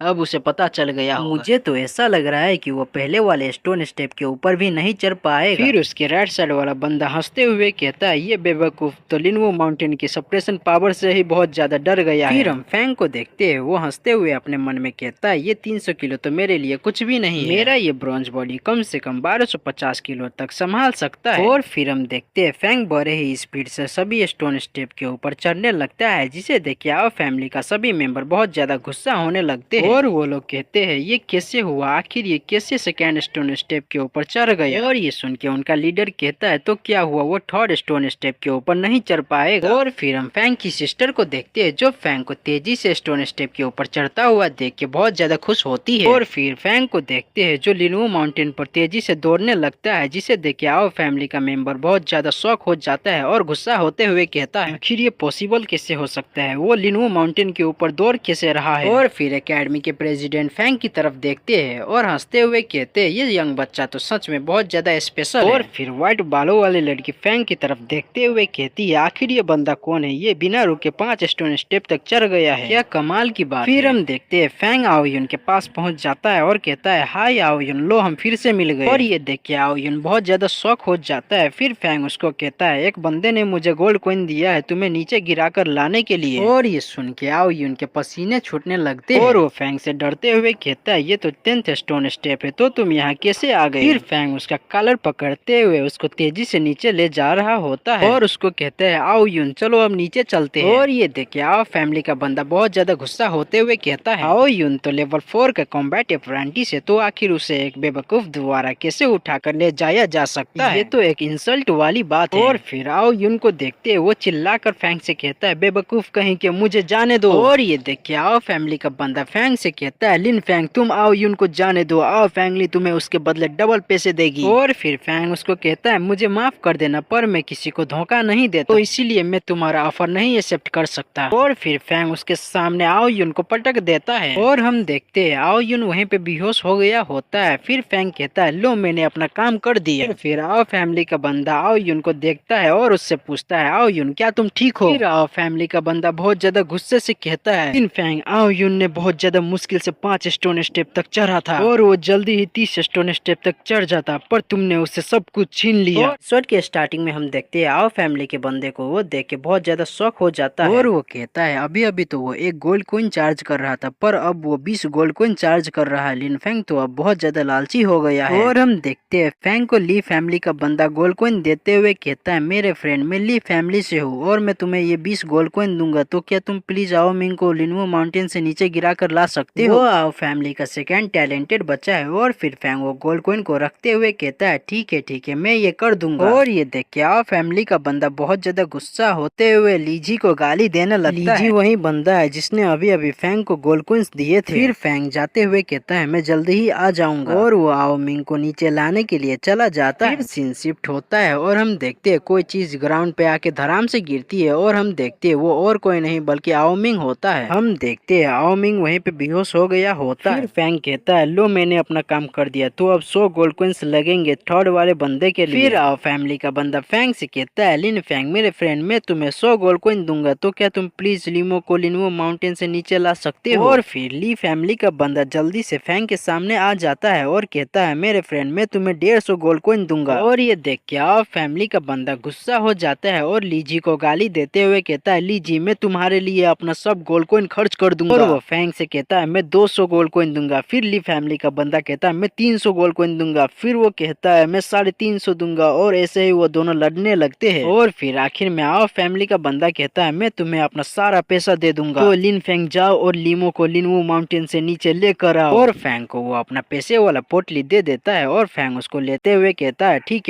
है मैं अभी जाता हूँ। और फेंग तेजी से लीमो को नीचे लाने के लिए चला जाता है, जिसे देख के आओ फैमिली का बंदा खुश हो जाता है। और फिर हम लीमो को देखते हैं जो फेंग को अपने तरफ आते हुए देख के बहुत ज्यादा घबराने लगता है और वो अपना स्वॉर्ड को फेंग की तरफ करते हुए कहता है लिन फेंग क्या तुम मरना चाहते हो। और फेंग को देखते हैं वो बड़े ही स्पीड से आकर उसके स्वॉर्ड को तोड़ देता है और उसके कॉलर को पकड़ते हुए कहता है तुम्हारी हिम्मत कैसे हुई मुझे चोट पहुंचाने की कोशिश करने की। और लीमो बहुत ज्यादा शॉक हो जाता है। फिर फेंग उसके फेस पे एक जोरदार पंच लगाता है, जिसे देख के एकेडमी के प्रेसिडेंट बहुत ज्यादा शॉक हो जाते हैं और कहते हैं ये तो टाइजुत्सु टेक्निक है, ये कोई बेवकूफ नहीं बल्कि एक जीनियस है। और फेंग उसको भी लाकर नीचे फेंक देता है, कहता है लो मैंने अपना ये भी काम पूरा कर दिया। और फिर फेंग हंसते हुए कहता है तो अब चौथे वाले बंदे के लिए 300 गोल्ड कॉइन्स लगेंगे। और ये देख के दोनों फैमिली के बंदे अजीब सा शक्ल बनाते हुए कहते हैं आखिर हम लड़ना बंद कब करेंगे, चलो अब हम बंद करते हैं। और ये सुन के फेंग अजीब सा शक्ल बनाते हुए कहता है ये तो अफसोस की बात है, मुझे तो लगा था कि तुम लोग बहुत ज्यादा अमीर हो पर तुम लोग आखिरकार गरीब निकले। फिर वो डेविल स्माइल देते हुए कहता है ठीक है चलो फिर हम कुछ चेंज करते हैं। वहाँ लिनवो माउंटेन पर अभी भी 40 लोग हैं, तो अब एक बंदे के लिए सिर्फ 10 गोल्ड कॉइन लगेंगे और किसी ने अगर मुझे गोल्ड कॉइन्स नहीं दिए तो मैं फिर उन लोगों को लिनवो माउंटेन से एक एक करके फेंकने लगूंगा। और ये सुन के दोनों फैमिली के लोग बहुत ज्यादा शॉक हो जाते हैं और कहते हैं फेंग तो पूरी तरह से क्रेजी हो गया है, उसका ब्रेन तो अब पैसे से भरा हुआ है, अगर प्रेसिडेंट सिया यहाँ नहीं होते तो हम इसको अच्छे से पीटते। एपिसोड के स्टार्टिंग में हम देखते हैं फेंग आओ फैमिली के बंदे से कहता है चलो फिर आओ फैमिली से स्टार्ट करते हैं, ऐसा लगता है कि आओ यून फिर से लिनवो माउंटेन पर चढ़ने के लिए जा रहा है। सुन के आओ फैमिली का बंदा अपने पास से एक मोती निकालता है और फेंग को दिखाते हुए कहता है ये बहुत ज्यादा वैल्यूएबल है तो तुम इसे रख सकते हो। और फिर ली फैमिली का बंदा वे फेंग को एक गोल्डन कलर का मोती दिखाते हुए कहता है प्लीज तुम इसे ले लो मेरे फ्रेंड। और ये देख के फेंग हंसते हुए कहता है आपका बहुत बहुत शुक्रिया इन चीजों के लिए। और फिर फेंग लिनवो माउंटेन की तरफ देखते हुए कहता है तो अभी भी एक बचा हुआ है जिसने मुझे पैसे नहीं दिए। और फेंग उस व्हाइट बालों वाली लड़की की तरफ देखते हुए कहता है और ये वो लड़की है। और फिर फेंग उस व्हाइट बालों वाली लड़की की तरफ बढ़ते हुए कहता है आखिर ये लड़की कौन सी फैमिली से है और इसने मुझे अभी तक पैसे क्यों नहीं दिए। और ये देख के दोनों फैमिली के बंदे हंसते हुए कहते हैं अब ये लड़का बहुत ज्यादा मुसीबत में पड़ने वाला है। और ये देख के फेंग की सिस्टर उसको रोकने की कोशिश करती है पर वो नहीं रुकता और लिनवो माउंटेन पे चढ़ते हुए उस लड़की की तरफ चला जाता है। और फिर हम देखते हैं फेंग उसके पास पहुंच जाता है और उसको कहता है हे तुम कहाँ से हो लड़की, आखिर क्यों किसी ने मुझे तुम्हारे प्रोटेक्शन के लिए पैसे नहीं दिए। फिर वो व्हाइट बालों वाली लड़की कहती है आखिर तुम कौन हो लड़की और तुम कौन सी फैमिली से हो और तुम्हारी हिम्मत कैसे हुई मुझे कोई रिस्पेक्ट ना देने की। और ये सुन के फेंग बहुत ज्यादा गुस्सा हो जाता है और कहता है क्या आखिर तुम्हारी हिम्मत कैसे हुई मिस मुझसे ऐसे बात करने की। फिर वो लड़की कहती है लड़के तो तुम मेरे हाथों से मार खाना चाहते हो। और हम देखते हैं वो फेंग के ऊपर अपने पाँव में टैग कर देती है पर हम देखते हैं फेंग को उससे कुछ नहीं होता और वो दूर जाके गिरती है और अपने हाथ की तरफ देखते हुए कहती है आउच आखिर तुम्हारी बॉडी बॉडी इतनी हार्ड कैसे है? और फिर फैंग अपने कपड़ों को साफ करता है और हंसते हुए कहता है, तो तुम सिर्फ लेवल 7 की कॉम्बैट अप्रेंटिस हो, वो भी इस एज में। तो ये हैरानी की बात नहीं कि क्यों तुम इतनी स्लोली स्टोन स्टेप पर चल रही थी। फिर वो व्हाइट बालों वाली लड़की खड़ी होती है और फैंग से कहती है, इस एज में मैं बहुत ज्यादा ब्यूटीफुल और हॉट हूँ, तो मैं इतनी भी ओल्ड नहीं हूँ। और ये सुन के फैंग हंसते हुए कहता है, पर फिर भी तुम वीक हो। और हम देखते हैं वो लड़की फैंग के अंडे पर मारने के लिए जाती है, पर फैंग उसके अटैक को ब्लॉक कर लेता है। वो फैंग से कहती है, मैं तुम्हें जोरदार थप्पड़ मारूंगी। जैसे ही फैंग को थप्पड़ मारने के लिए जाती है, फैंग उसका हाथ पकड़ लेता है, जिसे देख के वो शॉक हो जाती है और ब्लश भी कर रही होती है। हम देखते हैं फैंग ने उसको अपने कंधे पे उठा लिया होता है और उसको वो कहता है, तुम्हारी स्ट्रेंथ उतनी भी अच्छी नहीं है। और ये देख के प्रेसिडेंट बहुत ज्यादा शॉक हो जाते हैं और कहते हैं, ये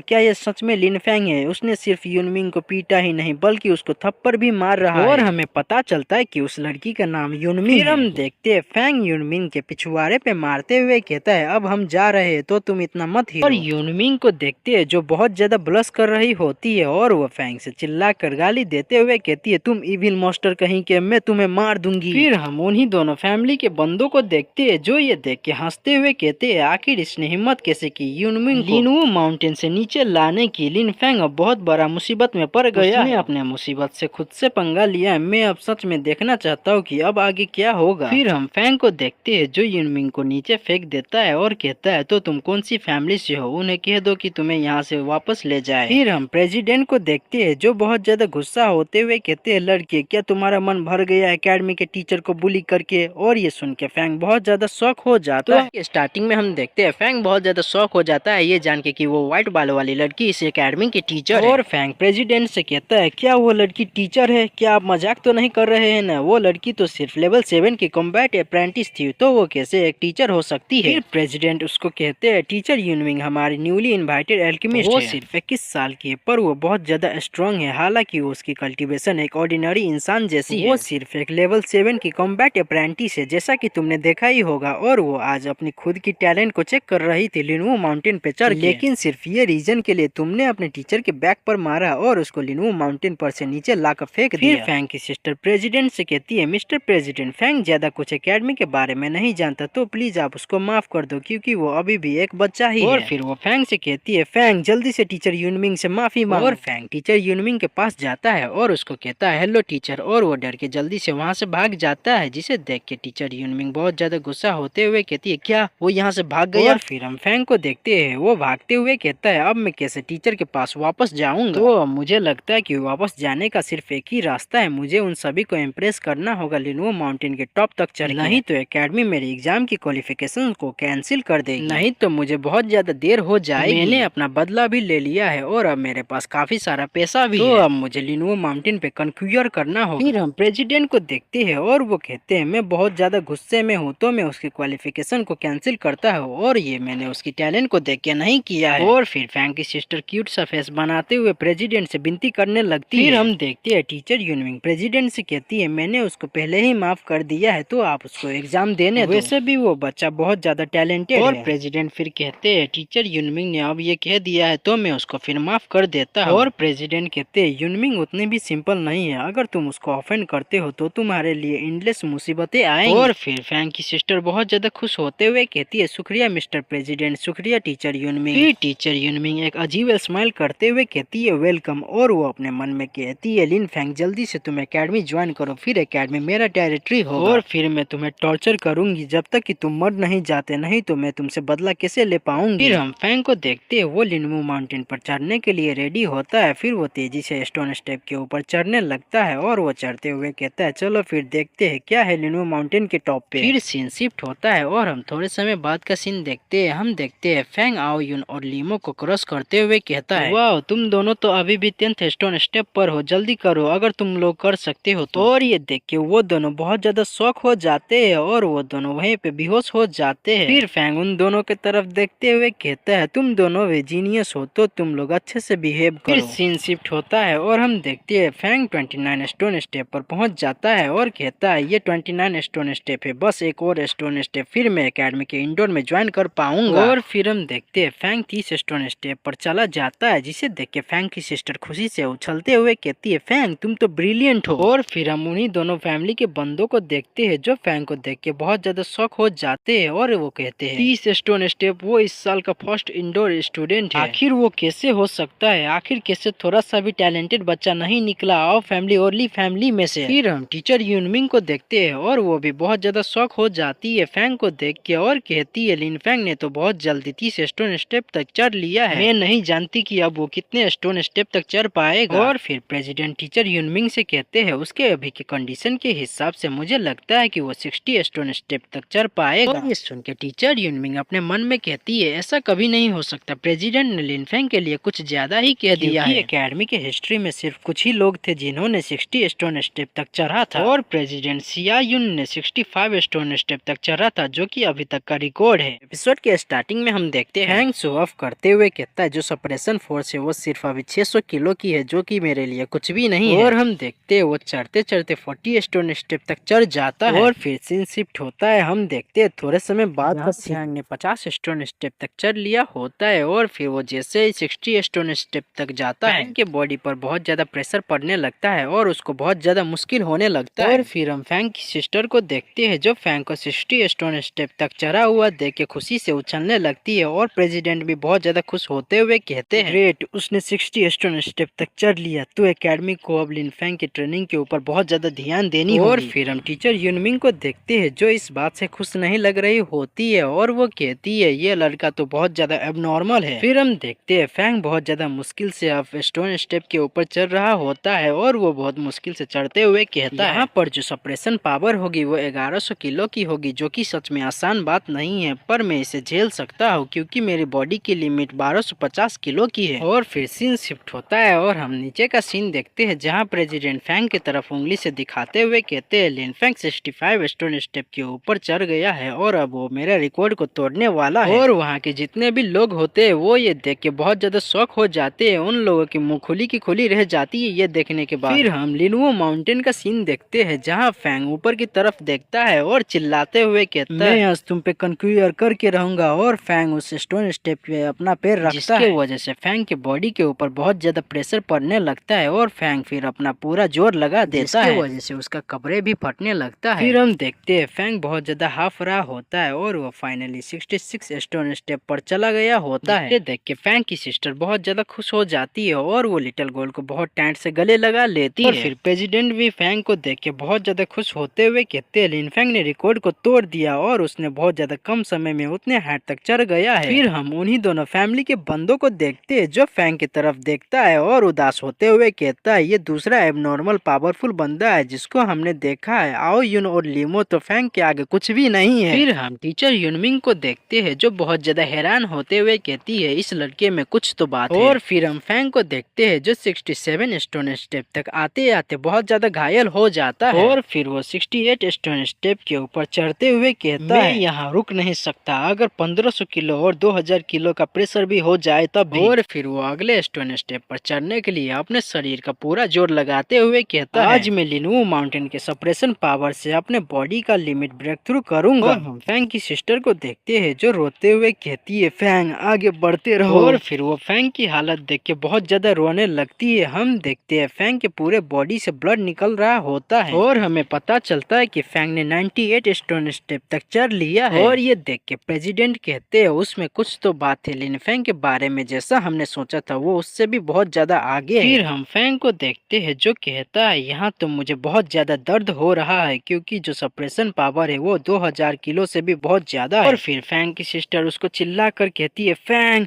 तुम कर सकते हो।